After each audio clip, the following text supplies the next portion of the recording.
ito ay hindi lamang pagdiriwang ng sining, panitikan, kasaysayan, kultura at pamana, kundi isang makabuluhang paggunita sa ating pagkakakilanlan bilang mga Filipino.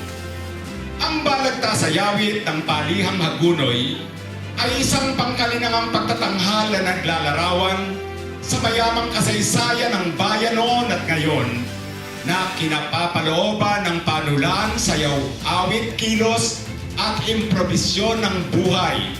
Nawa po, ang araw na ito ay magsilbing daan upang mas malinang natin ang ating kultura at talentong Bulakenyo. Taos puso ko po kayong tinatanggap at ipinababatid po ang aming pagbati at pasasalamat sa pagsasagawa po ng napakagandang programa pong ito, ang Balagtasayawit ng Bulacan 2026. Kailangan ng ingay! Hindi at kailangan! Huwag patuluyang mauwi sa isang gera!